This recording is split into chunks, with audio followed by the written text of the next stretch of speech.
Hello everyone, welcome to my channel Beyond the Sewing Room. I'm Diane. So today, as promised in my previous video, I'm going to be sharing a sew along for a top from a thrifted shirt. So this particular shirt, which I shared recently, is from my local charity shop and it's from the pound rail. So £1 for this lovely man's shirt in 65% cotton. And what I decided I'm going to do is I'm making the Lee top by Atelier Brunette. And if you're interested in making this, I'm going to be going through it step by step now. I'll also show how I deconstruct this. Pretty basic really. I know I've got plenty of fabric, so I'll just be cutting out the sleeves, trimming up the seams, opening it up, giving it a good press, and we'll have our fabric to work on. So I'll lay out my pieces and see if we have enough to make it as is, and if not, we might need to do some piecing together, but we'll go through that. So if you're interested in a sew along or you want to make this top and you want to see how to make it in maybe new fabric, please stick around and I hope this is helpful to you all. Let's get started. So first of all, I'm going to be just cutting straight up the front to take this button band off. Now, I haven't decided yet, but I think I might use these buttons at the side. So we have white buttons already, so it's best to make use of them. If not, I'll just put them to one side and save them. I know that I don't need to mess around cutting that right to the very edge or unpicking it to the very edge. So I've just trimmed that off that side, and on the other side where the button holes are, I will do the same thing. So we're just taking that facing off the back as well and just cutting in a long rectangle. You might find you want to use these strips for something else. If you think you might use bits of the collar, do save those. Sometimes you'll find in your collars and men's shirts that you have a sort of piece of plastic that goes across here and it gives a nice point. You might want to take those out if you do men's shirt making and save those notions as well, put them somewhere safe. So that's that. I'm going to just cut the collar off just so that that's out of the way. Just cut round the stand. Now as you have a yoke, you have additional fabric here.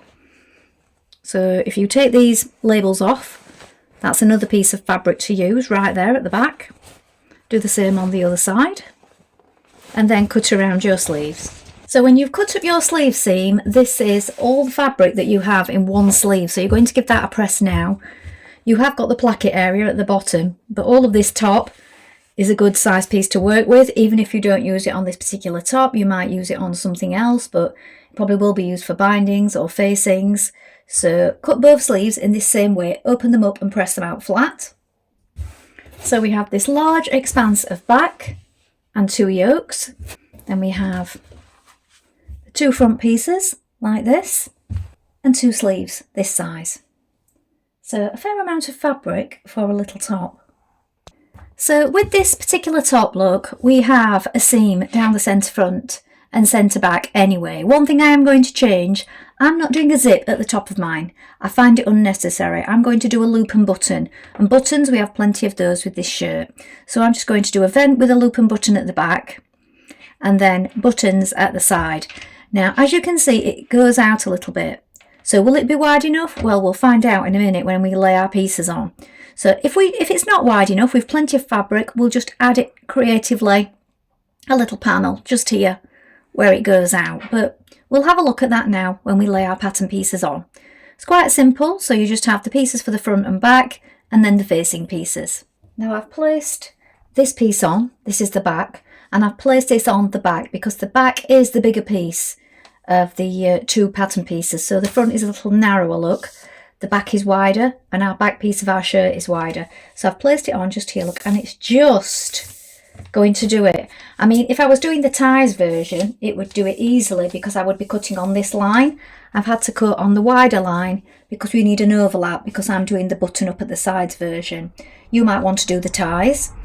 Bear in mind that if you're doing the ties, it's more edge to edge or it just overlaps a little bit. So that would make your pieces narrower if you're short on fabric. So I've placed it on like this. So I'm going to cut these two pieces out of the back. I'm going to pin it on and I'll also need to cut up that centre back as well. Now my front pieces, again, as you can see, I'm right to the edge on mine, but that's because this is a wider top at the bottom. It's quite a boxy top, this one. So if you're making something smaller and fitted, and it was only a small shirt that I got anyway. It was a small man's, and I'm a small lady size, I suppose, but this is a boxy shirt and it does go out a little bit at the bottom down towards the hips. So I'm managing to get it out of these pieces, but only just. If I didn't have enough at the side, as I've said before, with plenty of fabric left, I would simply put a piece in. I would stitch it in with a seam, give it a good press, and it would be just a design feature. I've done that before when I've used men's shirts for blouses and there hasn't been enough. I've just panelled the fabric as if it's supposed to be like that. So I'll cut that out now. Save all these pieces because there are lots of little bits of facings that we need to make. Now when you're cutting out your bits, so your hem facings and your side facings, if you're using the sleeve, you want to make sure you have it on the straight grain. So if you think this is the sleeve lengthways, the curve is at the top, the straight grain is going straight down the centre. And I've flipped mine over like that, look. And this is where I've cut out my hem facings from, on the straight grain, that way, because they need to be on the straight grain. And also my back neck facing, where we had two. That was from the bottom bit where we cut out the fronts and there was a chunk left at the bottom.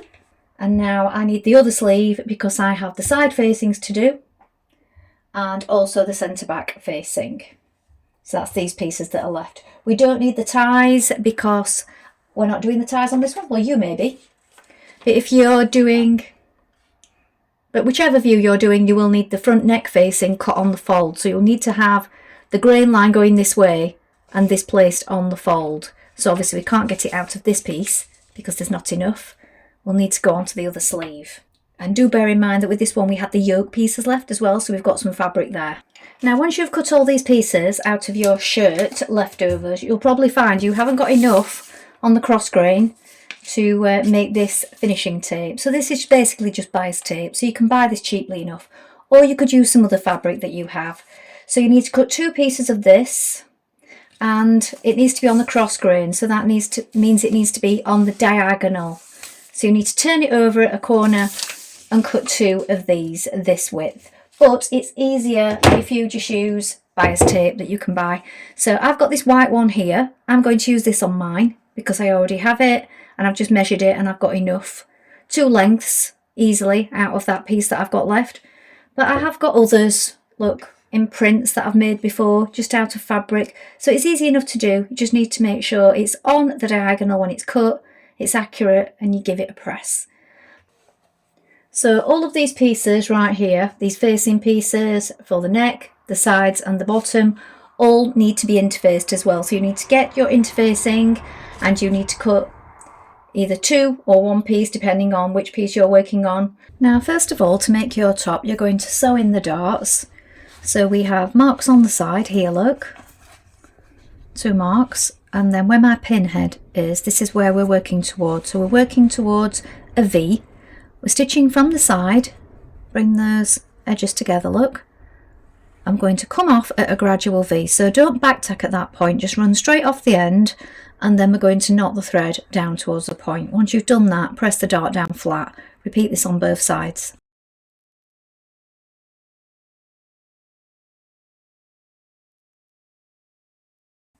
Now with right sides together, you're going to bring both of your front pieces like this.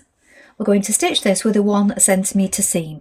You don't need to edge finish at this point because what we're going to do once we've stitched it is press back 0.5 of a centimetre on each side and it'll be pressed open, and then we can edge stitch down each side. So there's some nice finishes on this top and you don't need an overlocker to make it look nice on the inside either. So yeah, a few nice little details. So 1 centimetre first of all.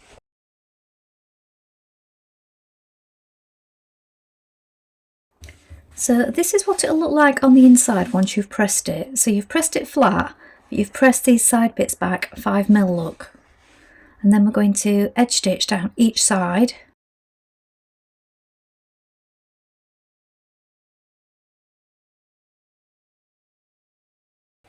Now place your two back pieces together and again sew with a 1 centimetre seam.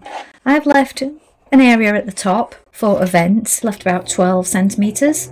Back tack at the top here.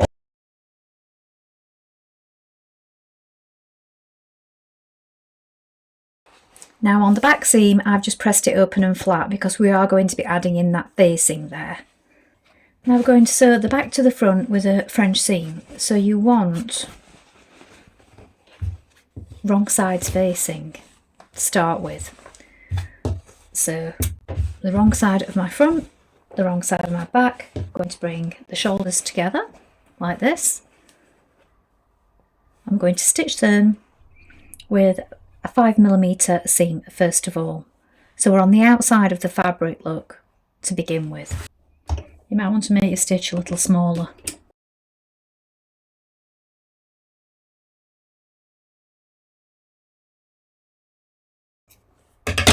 And once you've done that, you might want to just trim a little away. Press it and then turn it to the inside, and again we're going to stitch with a 5mm seam, and this will enclose that raw edge on the inside. Do this on both sides.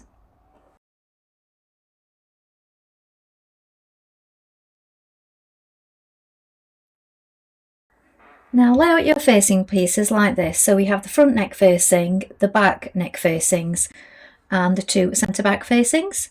So we're going to stitch these right sides together, just here, and then these attach onto the bottom like this. All of these points with a 1cm seam. So flip that over first of all, so right sides are together.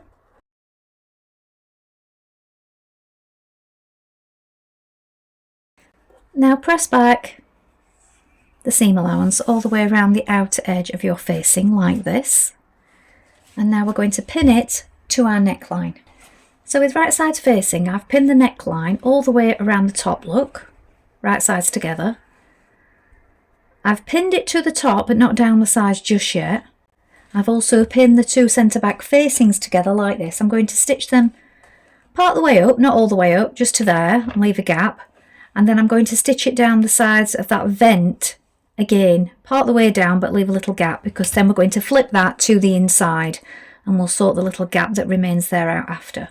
Now the reason I've not stitched this yet or pinned this yet is because I'm adding a loop so that I can add a button. You can also use fine elastic, this is good for this. Just cut yourself a little bit, or you can make a little loop with leftover fabric from your shirt if you're using a shirt.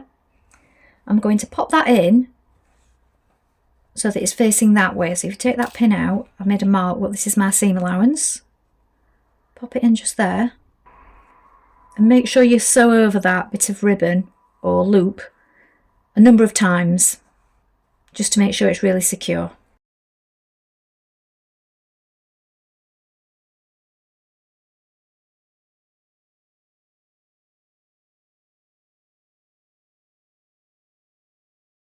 So on the inside back now, you can pin it down and press it and it'll look like this. You have your loop here, look. If you're using a loop, the facings all turn back. You do need to press all this down, and I've also snipped into it around the curve of the neckline.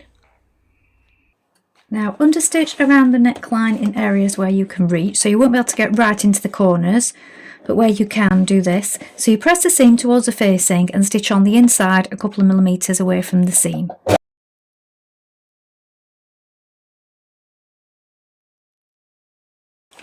Now pin it, placing your pins on the right side like this.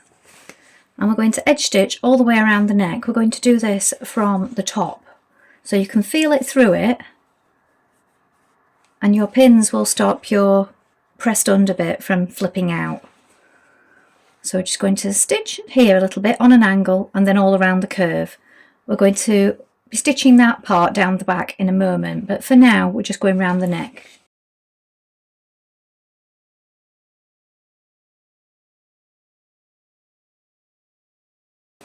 So the neck looks like this from the outside. So it's a nice finish. Now open up your blouse and stitch around your armholes with your binding. So you've placed it right side against right side like this. And I'm sewing in the fold for a guide.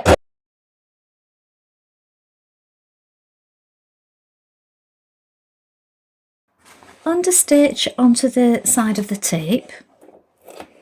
Do this around both armholes. Take your backside facings and we're going to turn in one side, so that's the side with a slight point at the top, like this. Give it a press, then place it on your back like this. So we want it, we've still got the binding tape flipped upwards, look. Place it on like this.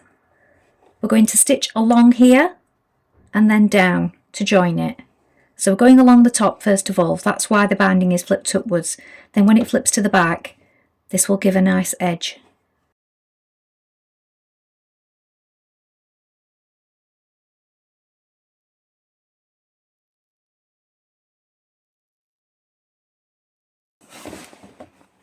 When it's turned to the inside, it will look like this. Now place your facings on at the bottom like this. So again, we've turned in the top edge and pressed it, but we need to turn in the side facings like this to the right side and place the bottom facing over the top. So look, you've got an overlap here in the corner. So we're going to stitch all the way along the bottom with a 1 centimetre seam.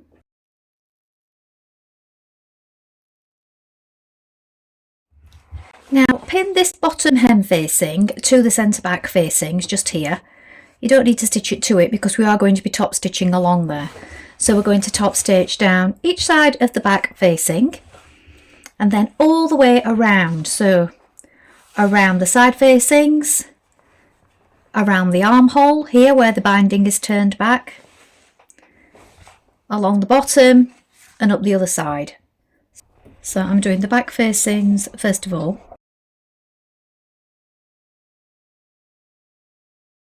Here, look at the bottom back, we turn the corner to go around the hem. Now you're going to create your buttonholes so it passes over to the back like this.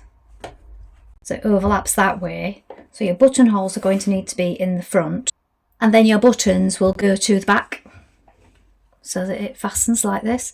So on the pattern there are just 3. So I thought the buttons on the shirt were a little small, so I found some larger ones. One there, one in the middle, and then one a little bit further down. Depending on how much of a gap you want at the bottom there, without a button, you could add an extra if you wish. So here is the finished top. So I really like the details on this. The fit's nice. You might need to reconsider which bra you wear though, because it has got quite sort of exposed shoulders. So you might want a bra that comes inwards. And also if you don't like things that snug around your neck, you might want to just lower the neckline a little. So buttons in the sides, look. You could change this up for ties if you like. Straight across the front, and then at the back it sort of curves down. So we've got this curve at the back, and then I've done the button and loop, but you could do a zip. So I did a zip on the one that I did for a work project, and this one I've done a button and loop because I didn't really feel it needed a zip at the back neck, but you might like that feature. So I'm really pleased with it, and it is an involved make for a little basic top, but it's got lots of nice finishes, and if you like those kinds of details, it's something really nice. Yeah, so I'm happy with it and great for a £1 shirt. Well, I hope you enjoyed that. Please do let me know if you have a go at this. I do like it, but I would suggest doing a test fit before you begin. So the last time I made it in a slightly bigger size, and then I made a note on the pattern to do it slightly smaller this time. Things you do need to watch for: if you don't like things that are too high neck, you might need to make a neck adjustment because it is very high up here. So you might want to just lower that a little bit. If you do, you need to do that on the facings as well. So have fun, let me know how you get on, and once again, thank you so much for watching, and I'll be back soon with some more sewing ideas for you. Bye for now.